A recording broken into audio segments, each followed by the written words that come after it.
When we talk about budget deficits, think about raising taxes, maybe cutting back the trash collection.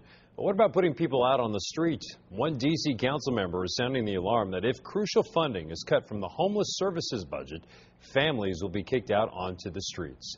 Matt Ackland, live in the newsroom with more now on this. Matt? Yeah, Brian, Councilmember Jim Graham says this all comes down to about $19 million.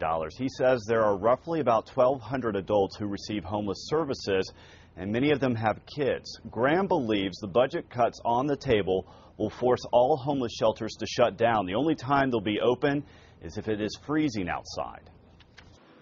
Walk by any park in downtown D.C. and you'll likely see it. The homeless situation in the district is already serious, and some worry budget cuts could make it worse. All of these adults and children and everybody else, this city will have them all over the place. Councilmember Jim Graham is fighting to hold on to funding that currently keeps homeless shelters open, including a large one here at the old D.C. General Hospital. It houses 150 families. Many of the residents are children with simply no other place to go.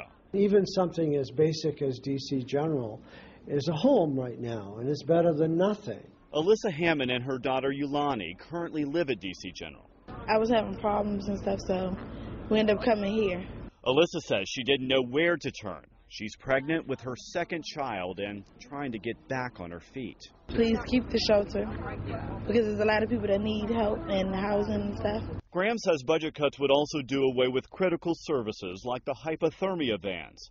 On the coldest nights, these vans are packed with supplies, including blankets, sleeping bags, and warm coffee. Those who drive the vans do their best to convince the homeless to spend the cold night in a warm place. Under this new budget, in order to save about $19 million, there'll be no place for them to go. Remember, these cuts will not be avoided by just raising income taxes on some D.C. residents. The cuts to homeless services and higher taxes for some residents are both a part of the mayor's budget plan. But Graham says he's going to do everything he can to keep the city from cutting that $19 million. Brian? All right, Matt Ackland tonight.